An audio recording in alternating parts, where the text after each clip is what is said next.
देखिए, आज मैं आपको इस वीडियो लेक्चर के अंदर सॉल्यूशन चैप्टर में कौन कौन से फॉर्मूलों का यूज होना है जो आपके एग्जाम के लिए मोस्ट इंपॉर्टेंट हैं, पहले उसकी बात करते हैं। ऐसे तो चैप्टर में बहुत सारे टॉपिक, बहुत सारे फॉर्मूले प्रेजेंट होंगे, लेकिन सभी आपके काम के नहीं हैं जिन पे अभी तक क्वेश्चन पूछे जाते रहे हैं। आपको एग्जामिनर पॉइंट ऑफ व्यू से तैयारी करनी होगी और 1998 से लेके अब तक कम से कम हम इतना तो जान ही चुके हैं कि डिफरेंट एजेस के एग्जामिनर क्या डिमांड करते हैं, क्या उनकी सोच है और किस तरह का क्वेश्चन वो एग्जामिनर आपके पेपर में रख सकते हैं। न्यूमेरिकल इस चैप्टर में से जरूर आना है, तो आपको सबसे पहले ये दो फार्मूले आपको याद करने हैं। Molarity, number of moles present in 1 litre, weight of solute, molecular mass of solute, volume of solution in CC. Molality, weight of solute, molecular mass of solute, weight of solvent in gram. ये दो फॉर्मूले सबसे पहले आपको याद रखने की जरूरत होगी। इन पे कोई भी क्वेश्चन आ जाए, आप जस्ट सॉल्यूट के वेट को सेपरेट करें, सॉल्वेंट के वेट को सेपरेट करें, सॉल्यूशन का वॉल्यूम देखें और आप अपने न्यूमेरिकल को सॉल्व कर पाएंगे। हमारे इस चैप्टर में मोस्ट इंपॉर्टेंट है कॉलिगेटिव प्रॉपर्टी और उससे रिलेटेड न्यूमेरिकल। कॉलिगेटिव प्रॉपर्टी का मतलब ये वो प्रॉपर्टी हैं जिन्हें सिर्फ ऐसे सॉल्यूशन शो करते हैं जिनमें नॉन वोलेटाइल सॉल्यूट होता है।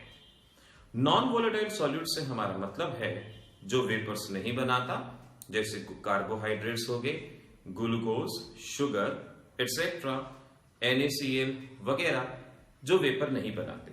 आप 4-5 चीजें याद रखना: glucose non volatile, sucrose, urea, NaCl, इन्हें नॉन वोलेटाइल सॉल्यूट की कैटेगरी में याद रखने की जरूरत होगी।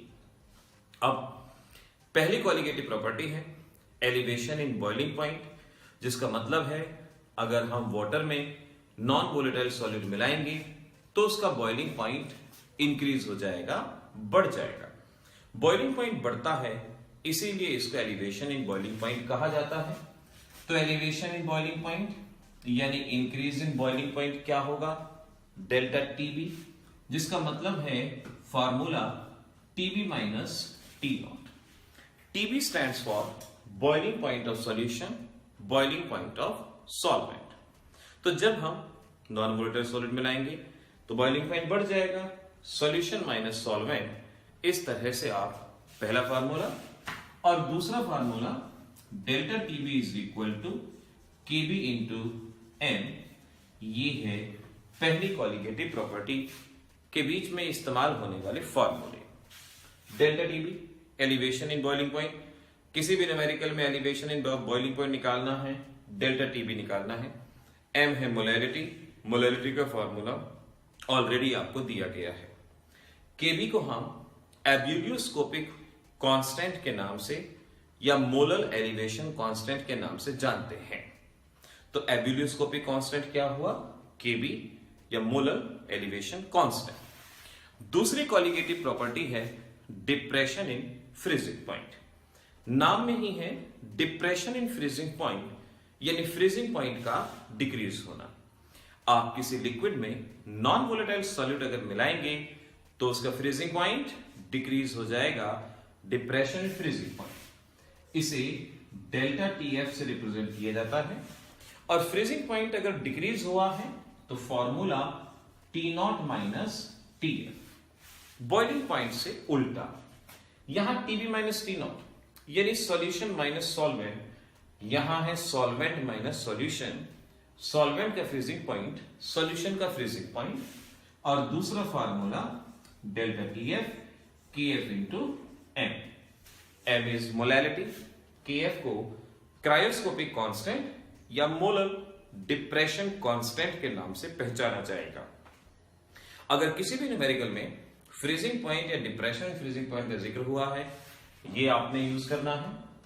तीसरी colligative property osmotic pressure, pi B is equal to NRT, यानी आइडियल गैस इक्वेशन वाला formula PV is equal to NRT. P की जगह यहां पाई शब्द यूज करेंगे। पाई का मतलब osmotic pressure, volume in litre, number of mole, gas constant, या सॉल्यूशन के केस में सॉल्यूशन कांस्टेंट कहा जाएगा। T है आपका टेम्परेचर। और इसी तरह से लास्ट कॉलिगेटिव प्रॉपर्टी है relative lowering of vapour pressure, PA0 minus PS PA0 XB। यानी इसका मीनिंग है vapour pressure of pure solvent, vapour pressure of solution, vapour pressure of pure solvent, और ये है आपका मोल फ्रैक्शन ऑफ सॉल्यूट। तो अगर आपको न्यूमेरिकल में कुछ भी कहा गया, सबसे पहले स्टेटमेंट को ध्यान से समझिए। अगर बॉइलिंग पॉइंट कहा गया है तो ये फार्मूला, अगर फ्रीजिंग पॉइंट कहा गया तो ये फार्मूला, अगर ऑस्मोटिक प्रेशर कहा गया, relative lowering of vapour pressure कहा गया, इन फार्मूलों को आपने बहुत अच्छे से अप्लाई करना है, इनको ध्यान में रखना है। ऐसे ही अगली चीज है वांट ऑफ फैक्टर, और वांट ऑफ फैक्टर का फार्मूला याद रखेंगे, calculated molecular mass upon observed molecular mass. जैसे एसिटिक एसिड, इसके फार्मूले से कैलकुलेटेड मॉलिक्यूलर मास आता है 60, लेकिन प्रैक्टिकली जब हम इसका मॉलिक्यूलर मास ऑब्जर्व करते हैं वो आता है 120। तो calculated molecular mass upon observed molecular mass, इसे वांट ऑफ फैक्टर कहा जाएगा। एक तो वांट ऑफ फैक्टर इस तरीके से याद रखना है, दूसरा इसका formula total number of particles obtain divided by initial mole, initial moles. Question के लिए इस फार्मूले को ध्यान रखिएगा। जैसे आपको ग्लूकोज दिया गया और उसका वांट ऑफ फैक्टर पूछा गया, ग्लूकोज डिसोसिएट नहीं होता, so we can say total number of particle after dissociation 1, initial 1 by 1 कितना आएगा 1। अगर हमारे पास NaCl है, डिसोसिएट होगा, और इस तरह से आप समझ पाएंगे total number of particle obtain 2, initial 1, want Hoff factor 2।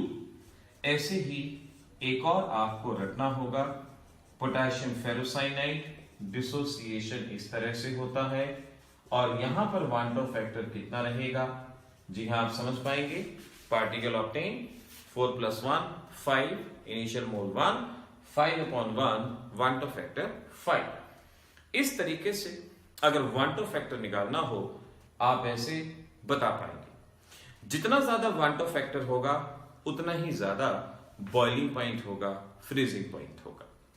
अगर क्वेश्चन आता है 1 मोलर NaCl सॉल्यूशन, ध्यान से क्वेश्चन नोट कर लीजिएगा, 1 molar NaCl solution, 1 molar glucose solution, किसका बॉइलिंग पॉइंट ज्यादा होगा? दोनों की मोलैरिटी 1 है, किसका बॉइलिंग पॉइंट ज्यादा होगा? तो जिसका वांट ऑफ फैक्टर ज्यादा है, NaCl का वांट ऑफ फैक्टर ज्यादा है, तो एलिवेशन इन बॉइलिंग पॉइंट ज्यादा होगा। इस तरीके से हम यहां बता पाएंगे कि किसका बॉइलिंग पॉइंट ज्यादा है, कम है, एक्सेट्रा। नाउ अगर आपके एग्जाम में सॉल्यूशन में से ऐसा कोई भी न्यूमेरिकल आता है जहां आपको कोई सॉल्ट दिया गया है, CaCl2, NaCl, या कोई भी कार्बोक्सिलिक एसिड दिया गया है, ऐसे न्यूमेरिकल आज इस लेक्चर के लास्ट में आपको दिए जाएंगे आपकी प्रैक्टिस के लिए। अच्छे से प्रैक्टिस कीजिएगा। अगर ऐसी कोई चीज दी जा रही है तो हम अपने इन फार्मूलों में वांट ऑफ फैक्टर ऐड करेंगे, और तब हमारा formula delta TB IKB into N इससे मॉडिफाई हो जाएगा। वांट ऑफ फैक्टर निकालना बताया आपको किस तरह से। डिप्रेशन इन फ्रीजिंग पॉइंट में भी वांट ऑफ फैक्टर का इस्तेमाल हो जाएगा, और फिर आपको तब इस न्यूमेरिकल को सॉल्व करना है। ऐसे ही ऑस्मोटिक प्रेशर में भी वांट ऑफ फैक्टर का यूज करेंगे। सिमिलरली यहां भी वांट ऑफ फैक्टर का इस्तेमाल किया जाएगा। तो न्यूमेरिकल को बड़े ध्यान से देखना। कुछ भी फाइंड आउट करना हो सॉल्यूशन चैप्टर में से, अगर सॉल्ट और कार्बोक्सिलिक एसिड है तो वहां आपको वांट ऑफ फैक्टर का यूज करना ही करना है, उसके बिना ऐसा कोई भी न्यूमेरिकल सॉल्व नहीं करना। रिमेंबर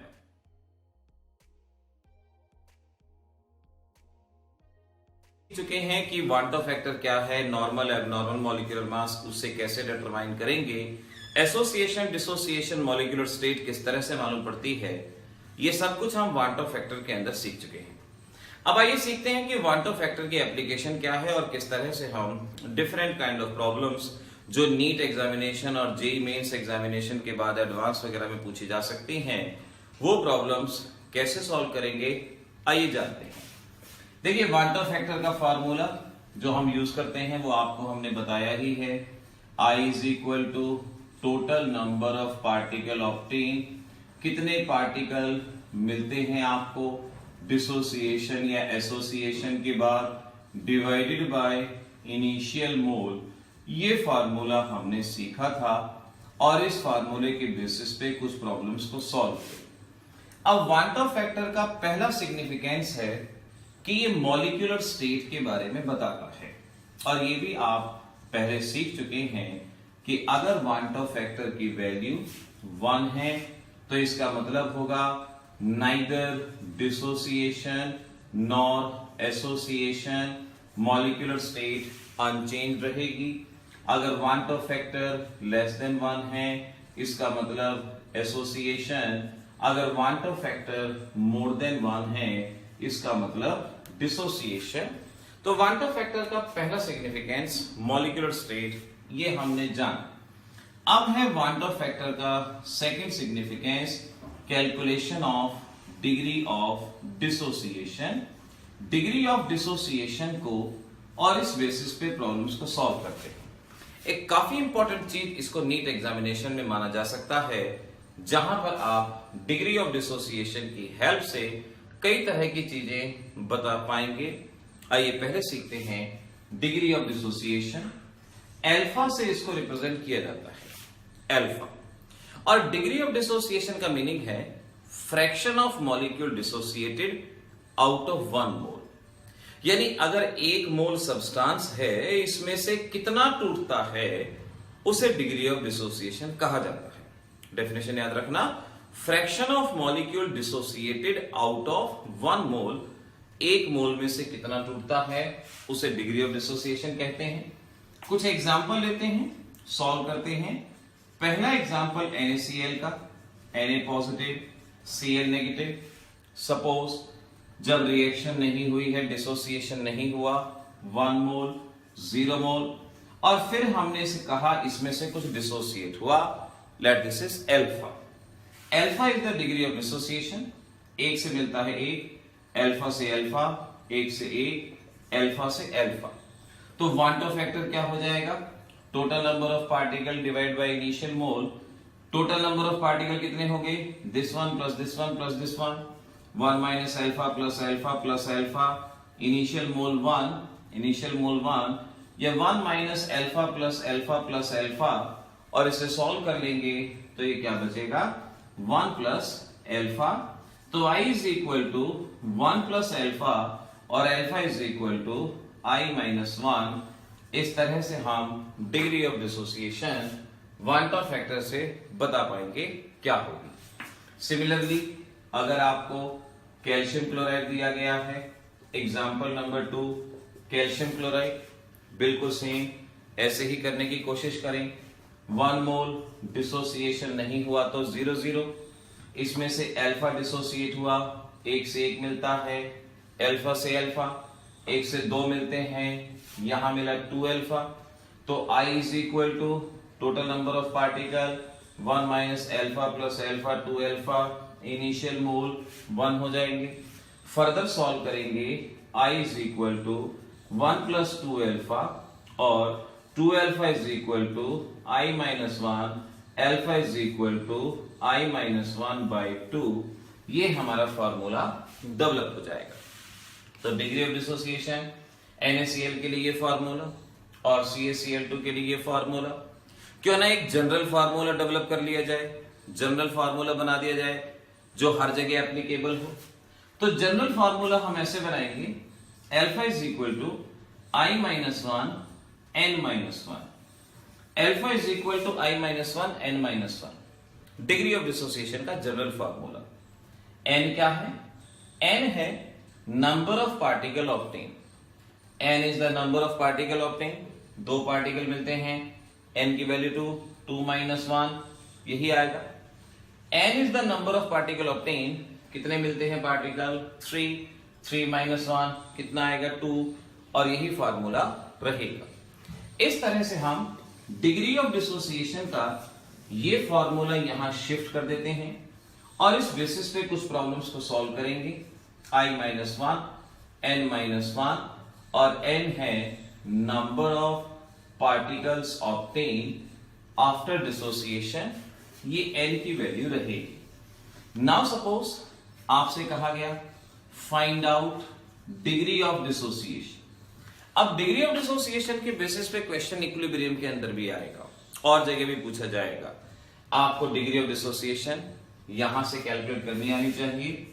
आपको बताना है AlCl3 के लिए क्या होगा, आपको बताना है K4FeCl6 के लिए क्या होगा, आपको बताना है K3FeCl6 के लिए ये वैल्यू क्या हो जाएगी और किस तरीके से आप बता सकते हैं।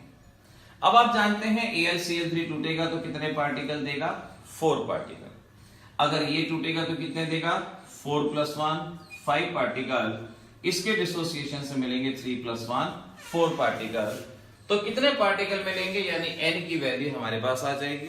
अगर n आ गया तो आप अल्फा बता ही सकते हैं, i-1, n-1, 4 - 1 3, alpha is equal to i-1 n कितने particle 5, 5 - 1 4, and alpha is equal to i-1 4 - 1 3। इस तरह से हमने डिग्री ऑफ डिसोसिएशन को बता दिया। कॉम्पिटिटिव एग्जामिनेशंस में आपसे कह सकते हैं कि भाई आपके पास ये है, डिग्री ऑफ डिसोसिएशन दी गई है, I की वैल्यू बतानी है क्या होगी, तो उस तरह से आप I की वैल्यू भी बता पाएंगे कि I की वैल्यू वहां पर क्या रहेगी। सपोज मैं क्वेश्चन ये लेता हूं, आपके पास क्वेश्चन है for K4FeCl6 the value of I is the value of alpha is, alpha दिया गया है 0.33, आपको बताना है I की वैल्यू क्या होगी। अल्फा गिवन है, I की वैल्यू बतानी है। सो यू कैन अंडरस्टैंड, पहले तो आप इसके लिए अल्फा का फॉर्मूला लिखेंगे i-1, this is i-1 n-1, n बताया कितने पार्टिकल 4 + 1 5, 5 - 1 4। इस तरीके से हमने देखा ये बनेगा i-1 4 alpha, I is equal to 4 alpha + 1। Alpha आपको दिया गया है 0.33 यहां वैल्यू पुट की, 4 से मल्टीप्लाई +1, और इस तरह से आप वांटो फैक्टर को यहां बता सकते हैं कि कितना वांटो फैक्टर रहेगा। तो ऐसे आपसे डिफरेंट क्वेश्चन पूछे जा सकते हैं। अल्फा दे दिया, उससे जवाब बताया जा सकता है। ऐसे ही आपसे कहा कि भाई कैल्शियम क्लोराइड है, calcium chloride undergoes we can say 40% ionisation, 40% ionisation बताना है, वांटो फैक्टर क्या होगा। 40% आयोनाइजेशन हुआ, वांटो फैक्टर बताना है, तो हम समझ जाएं 40% आयोनाइजेशन का मतलब percentage ionisation which is equal to alpha into 100। 40% टूटा है तो अगर हमें अल्फा निकालना हो तो 40% ये हो गया अल्फा 100, तो अल्फा हमारे पास क्या आएगा 0.4, डिग्री ऑफ डिसोसिएशन है 0.4। अब डिग्री ऑफ डिसोसिएशन का रिलेशन लिखेंगे, alpha is equal to i-1 n-1।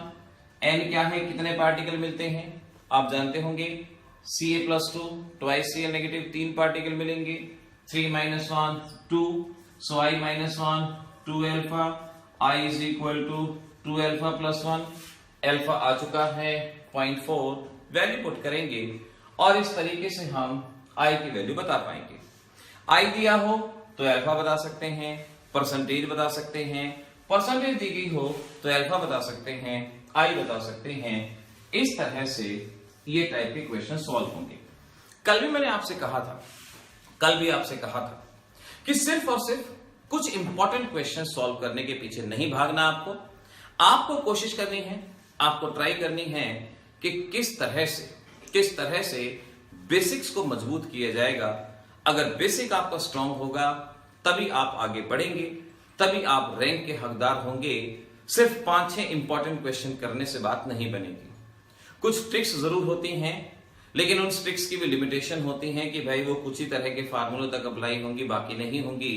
तो बेसिक्स को स्ट्रांग करो, अभी आपके पास समय है, और इस 1 महीने के अंदर हर चैप्टर को पढ़ते वक्त बेसिक्स को स्ट्रांग करने की कोशिश की जाए। अब सपोज हमारा क्वेश्चन आता है, find out value of I. आपको आई की वैल्यू बतानी है। A part, if KCl undergo 100% dissociation, पहली कंडीशन। दूसरी condition, if KCl undergo 80% dissociation. एक बार KCl में 100% डिसोसिएशन हुआ, एक बार 80% हुआ। आपको बताना है आई की वैल्यू क्या होगी, आई कितना होगा। पहले तो ये जान लो KCl ऐसे टूटता है, K पॉजिटिव Cl नेगेटिव।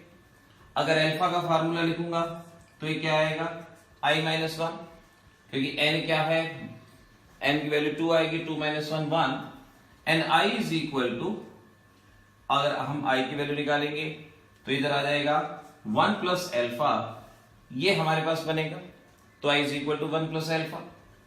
पहले केस में कहा गया है अंडरगो 100% डिसोसिएशन, तो परसेंटेज डिसोसिएशन यहां पर आपको दी गई है, और मैंने अभी बताया था परसेंटेज डिसोसिएशन से अल्फा निकाल सकते हैं। तो यहां अल्फा कितना आएगा 1, और यहां अल्फा कितना आएगा 0.8। अब आपके पास अल्फा की वैल्यू आ चुकी है, तो फर्स्ट केस का जवाब क्या रहेगा। फर्स्ट केस में अल्फा 1 है, सो I can say 1 + 1। First case में वैल्यू 2 आएगी। सेकंड केस में अल्फा 0.8 है, यहां वैल्यू पुट करेंगे हम, तो I इज इक्वल टू 1 + 0.8 1.8, ये यहां पर I की वैल्यू रहेगी। तो इस तरह से हम वाल्टो फैक्टर के बेसिस पे, परसेंटेज डिसोसिएशन के बेसिस पे I की प्रॉब्लम सॉल्व करना शुरू करेंगे, इसके बारे में बताना शुरू करेंगे। ऐसे ही सपोज क्वेश्चन आता है, find out experimental molecular mass, find out experimental molecular mass, A part, when KCl undergo 60% dissociation, KCl का 60% dissociation हुआ। B, when KCl undergo 80% dissociation। हमें कहा कि KCl है और किन सर्कमस्टांसेस में ये 60% टूटा, ये इतना टूटा। हमें बताना है एक्सपेरिमेंटल मॉलिक्यूलर मास क्या होगा। अब देखो बेसिक क्या है, आपको याद होगा मैंने वाल्टो फैक्टर में बताया था, I is equal to calculated upon observe. Observe कहो या एक्सपेरिमेंटल कहो, और हम कह सकते हैं experimental molecular mass is equal to calculated upon I। Calculated molecular mass जो फार्मूले से आएगा, और यहां पर इसका फार्मूले से कितना आएगा, पोटेशियम 39 35.5 डिवाइडेड बाय I, ये आएगा एक्सपेरिमेंटल मॉलिक्यूलर मास। अब अगर हमें मालूम पड़ जाए यहां I कितना है, यहां I कितना है, तो आप इनका एक्सपेरिमेंटल मॉलिक्यूलर मास बता सकते हैं। अब I की वैल्यू फाइंड आउट करते हैं। अभी मैंने सिखाया था alpha is equal to I-1, इसके लिए यही लिखा जाएगा, KCl है, टूटेगा 2 पार्टिकल मिलेंगे 2 - 1, तो alpha is equal to I-1, या हम कहेंगे I is equal to 1 plus alpha, ये रहेगा। फर्स्ट केस में आप देख सकते हैं अल्फा कितना आएगा 0.6, क्योंकि परसेंटेज डिसोसिएशन दिया गया है। सेकंड केस में अल्फा कितना आएगा 0.8। अगर अल्फा आ गया तो अब आप I की वैल्यू निकालेंगे, 1 प्लस अल्फा यानी 1 प्लस 0.6 1.6, यहां निकालेंगे 1 प्लस 0.8 1.8। इस तरह से I की वैल्यू आपके पास आ जाएगी। अगर I की वैल्यू आ गई तो एक्सपेरिमेंटल मॉलिक्यूलर मास बता सकते हैं। यहां एक्सपेरिमेंटल मॉलिक्यूलर मास, ऑब्जर्व मॉलिक्यूलर मास रहेगा 39 प्लस 35.5 अपॉन 1.6, और यहां रहेगा 39 प्लस 35.5 अपॉन 1.8, इस तरह से हम इनका एक्सपेरिमेंटल मॉलिक्यूलर मास बता सकते हैं। तो इस तरह से बच्चों वांटो फैक्टर के अंदर आपने मॉलिक्यूलर स्टेट के बारे में जाना, आपने डिग्री ऑफ डिसोसिएशन के बारे में जाना, और डिग्री ऑफ डिसोसिएशन से कैसे हमने different type of formula, different type of problems को यहां पर सॉल्व किया। अब ये चीज एकदम से आप नहीं सीख सकते, इसको सीखने के लिए कुछ बेसिक्स को स्ट्रॉन्ग करना ही पड़ेगा, और जब आपके वो बेसिक्स स्ट्रॉन्ग हो जाएंगे तभी आप इस तरह की चीज को, ऐसी प्रॉब्लम्स को सॉल्व कर पाएंगे। ये आप ध्यान रखें। ऐसे ही अगर आप चाहें तो डिग्री ऑफ एसोसिएशन भी इसी मेथड से निकाल सकते हैं। अगर आपसे कहें कि डिग्री ऑफ एसोसिएशन आपको निकालना है, so you can easily understand. Let suppose मान लो दो पार्टिकल एसोसिएट हो गए इस तरह से। सपोज इनिशियल मोल है 1, इसका 0, हमने कहा इसमें से माइनस हुआ अल्फा, 2 से मिलता है 1, अगर अल्फा डिसोसिएट हुआ तो कितना मिला, अल्फा बाई 2। आई की वैल्यू हो जाएगी 1 minus alpha plus alpha by 2। Initial mole 1 लिए हैं तो 1 से डिवाइड करेंगे तो वो नेग्लेक्ट हो जाएगा, और यही सॉल्व करके 1 माइनस अल्फा बाई 2 ये आप कह सकते हो। और इस तरह से हम डिग्री ऑफ एसोसिएशन निकाल सकते हैं, या ये इधर आ जाए अल्फा बाई 2 1 माइनस आई, ये आपके पास हो जाएगा, या alpha is equal to 1 minus I multiply by 2, degree of association निकाल सकते हैं। फिर डिफरेंट टाइप के प्रॉब्लम्स आप यहां पर सॉल्व कर सकते हैं। ऐसे ही एक और एग्जांपल आप सीख लें। अगर ये आपके पास है, इस तरह से टूटता है, लेट मोल लिया 1, और यहां पर सपोज एसोसिएशन बता रहे हैं हम, तो लेट हम मानते हैं ट्राइमराइजेशन हुआ, यहां डाइमराइजेशन हुआ, यहां ट्राइमराइजेशन। इनिशियल मोल 1, ये 0। सपोज 1 में से अल्फा हमने माइनस दिखाया, 3 से मिलता है 1, तो ये कितना मिलेगा, अल्फा बाई 3। 3 से मिलता है 1, अल्फा डिसोसिएट होगा तो अल्फा बाई 3, तो आई की value 1 minus alpha plus alpha by 3, या आई इज इक्वल टू 1, आपके पास 1 आएगा माइनस 2 अल्फा बाई 3, सॉल्व करके आएगा, ये इधर ले जाओ 2 अल्फा बाई 3, और ये हो जाएगा आपका 1 माइनस आई, और we can say alpha is equal to 1 minus I 3 by 2, इस तरह से हम कह पाएंगे। तो डिग्री ऑफ एसोसिएशन डाइमराइजेशन में देख लिया क्या है, ट्राइमराइजेशन में टेट्रामराइजेशन आ जाए, कितना भी आ जाए आप उसको बता सकते हैं। हम यहां एक जनरल फार्मूला भी निकाल सकते हैं, alpha is equal to 1 minus I N upon N minus 1। N है डिग्री ऑफ पॉलीमराइजेशन या डिग्री ऑफ एसोसिएशन, कुछ भी कह सकते हैं। जैसे यहां 3 मॉलिक्यूल एसोसिएट हुए तो एन की वैल्यू क्या हो जाएगी, 3 हो जाएगी। 1 माइनस आई, एन की वैल्यू 3, 3 माइनस 1 कितना आएगा, 2, 3 बाई 2 यहां आ चुका है। ऐसे ही आपसे कह सकते हैं कि भाई हमारे पास टेट्रामराइजेशन हुआ है, बताओ अल्फा क्या होगा, तो बस 1 माइनस आई, एन की वैल्यू 4, और ये 4 माइनस 1 3, ये हमारे पास जवाब आ गया। पॉलीमराइजेशन के लिए क्या आएगा, डायरेक्ट यही फार्मूला आप यहां लिख पाएंगे। तो इस तरह से ये एंटायर कंसेप्ट था वांटो फैक्टर का, जिसके बेसिस पे आपको प्रॉब्लम सॉल्व करनी थी। कैसे कैसे कितने तरह की प्रॉब्लम्स थी ये आपको बताई गई। होमवर्क के अंदर हम आपको एक क्वेश्चन दे रहे हैं, और होमवर्क का क्वेश्चन है आपने NaHS इसके लिए बताना है डिग्री ऑफ डिसोसिएशन का फार्मूला क्या होगा, आई का फार्मूला क्या होगा, ये फाइंड आउट करने की कोशिश करना।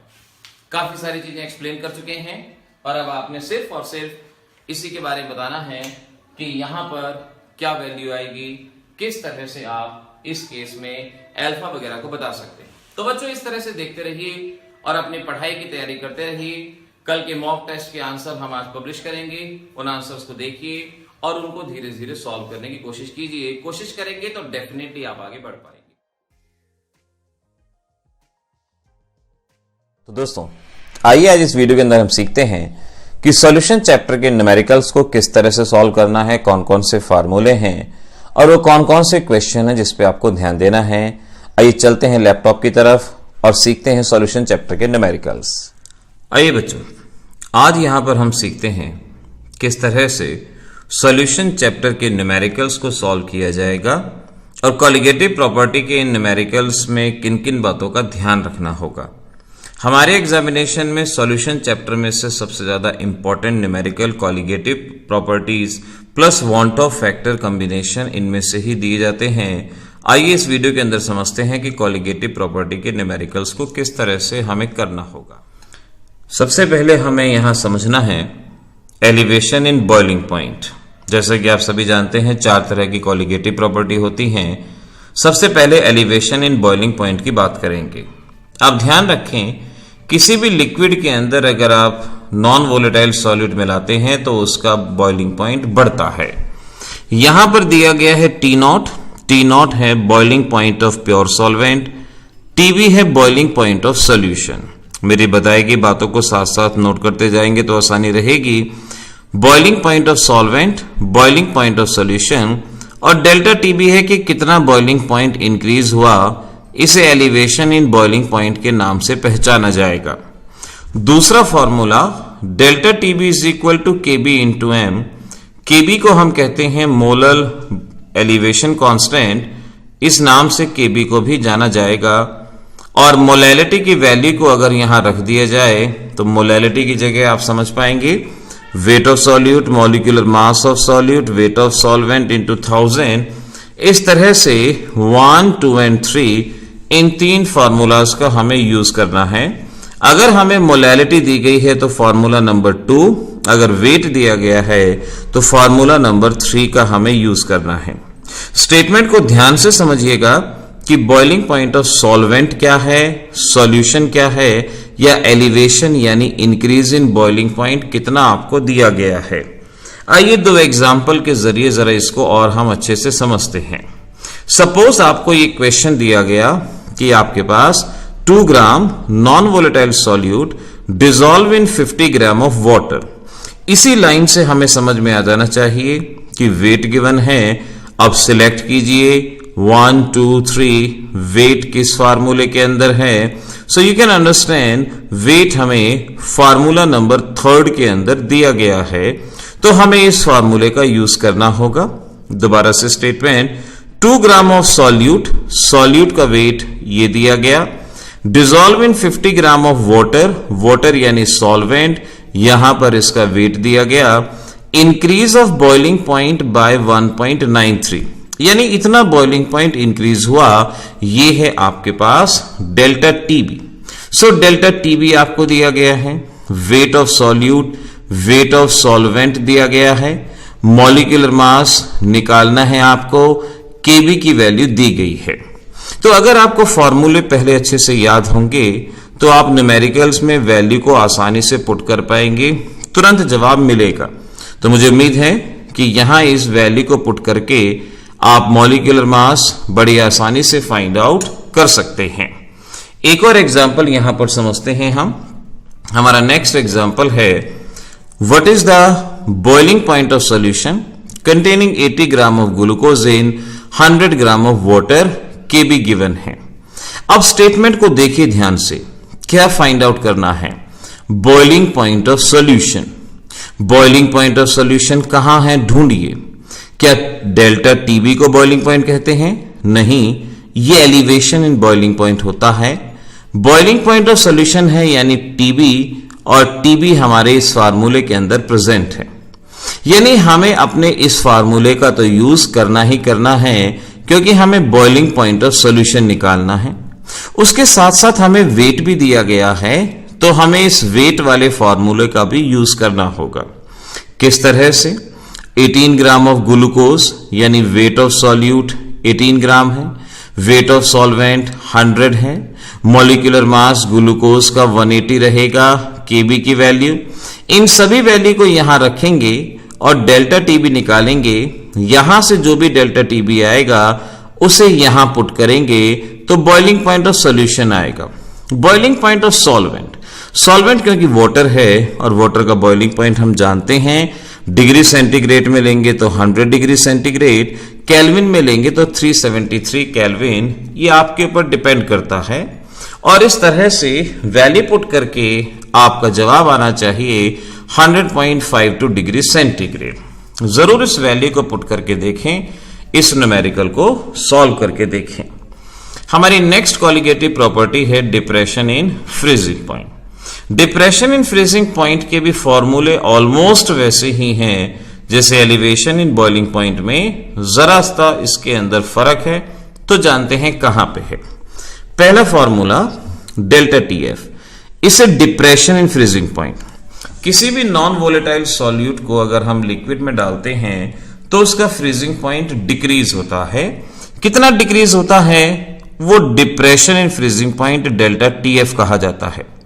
टी नॉट है freezing point of pure solvent और टीएफ है फ्रीजिंग पॉइंट ऑफ सॉल्यूशन। इसके बाद उसी तरह से delta TF is equal to K F into M. K F को मोलर डिप्रेशन कांस्टेंट या क्रायोस्कोपिक कांस्टेंट भी कहते हैं, और मोलैलिटी की वैल्यू पुट कर दें तो ये फार्मूला तैयार है। मोलैलिटी की जगह वेट ऑफ सॉल्यूट, मॉलिक्यूलर मास वगैरह बिल्कुल उसी तरह से है।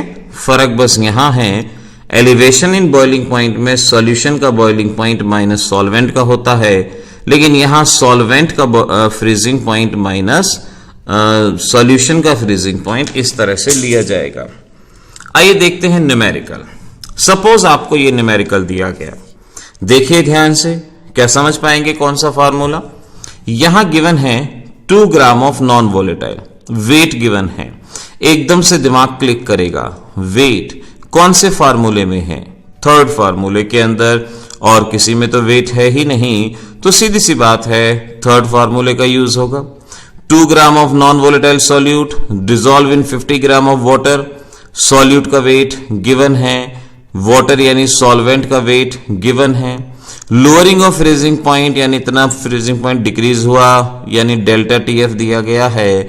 मॉलिक्यूलर मास निकालना है, और इस तरह से इन वैल्यूज को रख के आप जवाब बड़ी आसानी से अपना ले पाएंगे। तो बच्चों न्यूमेरिकल कोई मुश्किल नहीं है, हार्ड नहीं है। पहले फॉर्मूले को अच्छे से समझिए, ध्यान से समझिए, और फिर वैल्यूज को पुट कीजिए, ये बड़ी आसानी से सॉल्व होता है। थर्ड कॉलिगेटिव प्रॉपर्टी है ऑस्मोटिक प्रेशर, और ऑस्मोटिक प्रेशर का formula P is equal to CRT। P is the osmotic pressure, C is the concentration or molarity, R is the ideal gas constant, लेकिन इस case में इसे ideal solution constant कहेंगे, temperature in Kelvin scale। और now concentration होता है number of unit, number of mole per unit volume, यानी C is equal to N by V, V इधर ले गए तो PV is equal to nRT। इस तरह से ये इक्वेशन हमारी फॉर्म हो जाएगी, और इसी चीज में नंबर ऑफ मोल की जगह वैल्यू पुट करें वेट अपॉन मॉलिक्यूलर मास, तो ये रहेंगे। यानी अगर आपको ऑस्मोटिक प्रेशर के न्यूमेरिकल सॉल्व करने हैं तो न्यूमेरिकल में देखना होगा, अगर कंसंट्रेशन गिवन है तो ये formula, number of mole given है तो ये फॉर्मूला, वेट गिवन है तो ये फॉर्मूला, बड़ी आसानी से इस चीज को कर पाएंगे। मेन इंपॉर्टेंट बात होती है आर की यूनिट क्या लेंगे, तो आर की यूनिट डिपेंड करेगी प्रेशर के ऊपर। प्रेशर एटमॉस्फेयर में हो सकता है, बार में हो सकता है, पास्कल में हो सकता है। अगर प्रेशर एटमॉस्फेयर में है तो वॉल्यूम लीटर में लेंगे, और बार में है तो भी लीटर के अंदर ही लेंगे। आर की वैल्यू अगर प्रेशर एटमॉस्फेयर में है तो 0.0821, बार में है तो 0.083, और पास्कल में है तो 8.314, ये लेंगे आर की वैल्यू। पहले फॉर्मूले को अच्छे से समझ लो, याद कर लो, रट लो, और उसके बाद इन यूनिट कन्वर्जन को सीख लो। न्यूमेरिकल तो बच्चों गलत हो ही नहीं सकता। एक न्यूमेरिकल सॉल्व करके देख लेते हैं। कहा गया osmotic pressure of benzene containing 5 gram of polystyrene पर लीटर। 5 ग्राम वेट गिवन है ना। हमने कहा अगर मोलैरिटी होती तो ये, नंबर ऑफ मोल होते तो ये, वेट होता तो ये, तो क्योंकि वेट गिवन है तो ऑब्वियस है हमारा थर्ड फॉर्मूला यूज होगा। तो 5 ग्राम ऑफ पॉलीस्टायरीन यानी वेट आ चुका है हमारे पास। पर litre was found to be 7.6 atmosphere. Atmosphere unit है ऑस्मोटिक प्रेशर की, यानी P की वैल्यू 7.6 एटसेट्रा। और उसके बाद पर लीटर तो वॉल्यूम कितना हो गया 1 litre, volume is in litre. Estimate the molecular mass निकालना है, टेम्परेचर डिग्री सेंटीग्रेड में दिया गया है, केल्विन में कन्वर्ट करेंगे 273 प्लस 25 डिग्री 298 केल्विन, तो टेम्परेचर भी हो गया 298 केल्विन। तो आपके पास वेट भी आ गया, प्रेशर भी आ गया, वॉल्यूम भी आ गया, टेम्परेचर भी है, मॉलिक्यूलर मास बताना है। आर की यूनिट क्या लें, क्योंकि हमने देखा ऑस्मोटिक प्रेशर एटमॉस्फेयर में है तो आर की वैल्यू 0.0821, और इस वैल्यू को लेके वैल्यू पुट करके जवाब आपका यही आना चाहिए। सॉल्व करके देखिए जवाब आता है या नहीं। तो आप में से जो बहुत सारे बच्चे कहते हैं सर न्यूमेरिकल नहीं बनता, अरे न्यूमेरिकल बनता नहीं है, बनाना पड़ता है, पकाना पड़ता है। इंग्रेडिएंट्स को समझ लो, फॉर्मूलों को अंडरस्टैंड कर लो, तुरंत सॉल्व होगा, दिक्कत नहीं आएगी। ऐसे ही एक और खास बात याद रखनी है, एक इंपॉर्टेंट क्वेश्चन रहता है इस टॉपिक में, आइसोटोनिक सॉल्यूशन आता है। आइसोटोनिक सॉल्यूशन यानी जिनका ऑस्मोटिक प्रेशर सेम होता है, उसको सॉल्व करने की एक छोटी सी ट्रिक है कि जो भी आइसोटोनिक होगा वहां एक का वेट अपॉन मॉलिक्यूलर मास दूसरे के वेट अपॉन मॉलिक्यूलर मास के बराबर होगा। एक बहुत फेमस क्वेश्चन है ये। 5% सॉल्यूशन ऑफ केन शुगर यानी C12H22O11 इज आइसोटोनिक विथ इतने percent urea, find the molecular weight. समझ जाओ, जब शब्द आ गया आइसोटोनिक तो सिर्फ इतने फार्मूले का भी यूज कर लोगे, ये भी आपका करेक्ट हो जाएगा। 5% का मतलब हुआ 5 ग्राम प्रेजेंट इन 100 ग्राम, यानी वेट ऑफ केन शुगर कितना लेंगे 5 ग्राम। मॉलिक्यूलर मास कितना 342। 0.877% का मतलब वेट हुआ 0.877 ग्राम इन 100 ग्राम, तो आपके पास 0.877 आ जाएगा। M2 की वैल्यू निकाल लेंगे, तो W1 हो गया 5, M1 हो गया 342, W2 0.877, M2 की वैल्यू फाइंड आउट करनी है और ये सॉल्व करके यही वैल्यू आनी चाहिए। कॉम्पिटिटिव एग्जामिनेशन में और बोर्ड एग्जामिनेशन दोनों में ही डिप्रेशन एंड फ्रीजिंग पॉइंट और ऑस्मोटिक प्रेशर सबसे ज्यादा इंपॉर्टेंट रहता है। अब बारी है fourth colligative property, relative lowering of vapour pressure, जिसमें यह कहा जाता है कि अगर किसी लिक्विड के अंदर हम नॉन वोलेटाइल सॉलिड मिलाएंगे तो उसका वेपर प्रेशर रिड्यूस हो जाएगा। ये है आपके पास vapour pressure of pure liquid, जिसके अंदर नॉन वोलेटाइल सॉलिड मिलाया, वेपर प्रेशर कम हो गया। P है vapour pressure of solution. So हमारा फार्मूला यही है, vapour pressure of solvent minus solution upon solvent, and this is the mole fraction of non volatile solute. Mole fraction की जगह हम वैल्यू पुट कर सकते हैं number of mole of one component divided by total number of मोल। और अगर मैं आपको ये कहूं कि इतने बड़े फार्मूलों को यूज करने की बजाय आप इस फार्मूले का इस्तेमाल करें, क्योंकि NB Na के कंपैरिजन में बहुत कम होता है, नेग्लेक्ट कर दिया ये फार्मूला, तो अभी तक ध्यान रखें कि या तो आप मोल फ्रैक्शन गिवन है तो ये फार्मूला यूज करेंगे, और नंबर ऑफ मोल गिवन है तो ये फार्मूला यूज करेंगे। नंबर ऑफ मोल की भी अगर वैल्यू पुट कर दें तो weight of B, molecular mass of B, weight of A, molecular mass of A, इस तरह से फार्मूला बनेगा। यानी अगर आपको स्टेटमेंट में वेट गिवन है तो ये फार्मूला यूज करेंगे, नंबर ऑफ मोल गिवन है तो ये फार्मूला यूज करेंगे, मोल फ्रैक्शन के बारे में कहा गया है तो इस फार्मूले का यूज करेंगे।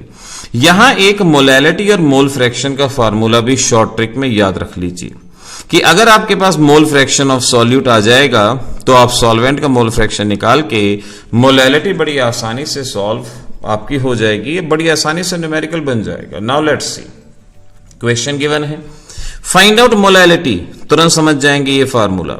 What weight of urea should be dissolve in 100 gram of water so as to reduce vapour pressure to 60%। यानी आपको बताना है कि यूरिया का कितना वेट कहां है, तो वेट वाला फार्मूला ये है, वेट ऑफ सॉल्यूट। आपको WB निकालना है, what weight of urea should be dissolve, यानी WB की वैल्यू निकालनी है। मॉलिक्यूलर मास 60 होता है यूरिया का, वेट ऑफ सॉल्वेंट यानी WA 100 गिवन है, और मॉलिक्यूलर मास वाटर का 18। अब कहा गया कि वेपर प्रेशर रिड्यूस टू 60%, यानी अगर इनिशियल वेपर प्रेशर 100 था, सॉल्वेंट का वेपर प्रेशर 100 था, तो रिड्यूस होके कितना बचा 60। अगर इनिशियल वेपर प्रेशर 100 था तो वेपर प्रेशर सॉल्यूशन का कितना हुआ 60, और PA0 again vapour pressure of solvent यानी कितना लेंगे 100। इस तरह से यहां इस वैल्यू को सॉल्व करेंगे और आप WB यानी वेट निकाल सकते हैं, और अगर वेट आ गया तो आप मोलैलिटी भी निकाल सकते हैं। यहां मैं एक और चीज कह सकता हूं, वेट निकाल लीजिए इस फार्मूले से और मोलैलिटी निकालना इस फार्मूले से आसान होगा। कैसे देखिए, आपको PA0 vapour pressure of pure solvent 100 आपको परसेंटेज दिया गया है तो 100 मान लें। वेपर प्रेशर ऑफ सॉल्यूशन 60 दिया गया है, PA0 100 गिवन है। तो इस तरह से इस वैल्यू से आप मोल फ्रैक्शन ऑफ सॉल्यूट निकाल लीजिए। मोल फ्रैक्शन ऑफ सॉल्यूट की वैल्यू यहां पुट कर दीजिए। मोल फ्रैक्शन ऑफ सॉल्यूट आ जाएगा, सॉल्वेंट का मोल फ्रैक्शन शायद याद होगा, XA plus XB is equal to 1, यानी सॉल्वेंट का मोल फ्रैक्शन है 1 माइनस सॉल्यूट। सॉल्यूट के मोल फ्रैक्शन को 1 में से माइनस कर देंगे तो सॉल्वेंट का मोल फ्रैक्शन आ जाएगा। Molecular mass of solvent water है 18, और इस तरह से मोलैलिटी भी यहां पे सॉल्व हो जाएगी। बार बार इस बात को समझिए जो मैंने आपसे कहा और खुद सॉल्व करके देखिए, आपका जवाब यही आना चाहिए। तो इस तरह से ये थी हमारी 4 कॉलिगेटिव प्रॉपर्टी जिसके बेसिस पे न्यूमेरिकल सॉल्व करने थे। लेकिन मैं यहां फिर से यही कहूंगा आपको कि वांट ऑफ फैक्टर भी आपको करना है, और वांट ऑफ फैक्टर को कॉलिगेटिव प्रॉपर्टी के साथ मल्टीप्लाई करके जो न्यूमेरिकल एनसीईआरटी में दिए गए हैं वो न्यूमेरिकल आपको करने हैं।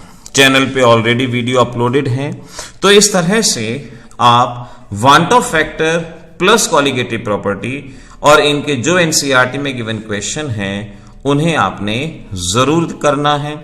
और सॉल्यूशन की प्लेलिस्ट के अंदर आप इन वीडियोस को देख सकते हैं, न्यूमेरिकल्स को सॉल्व करना और अच्छे बेटर ढंग से सीख सकते हैं। बच्चों, यहां पर मैं आपसे फिर बार बार यही कहूंगा कि जितने भी वीडियोस अपलोडेड हैं डिफरेंट चैप्टर्स की प्लेलिस्ट के अंदर, उनको बार बार देखना है। न्यूमेरिकल को और डिटेल और एग्जाम्पल के साथ अलग अलग चैप्टर की प्लेलिस्ट में बताया गया है, वहां पर उनको देखना है, एक्स्ट्रा प्रैक्टिस के लिए जरूरी है।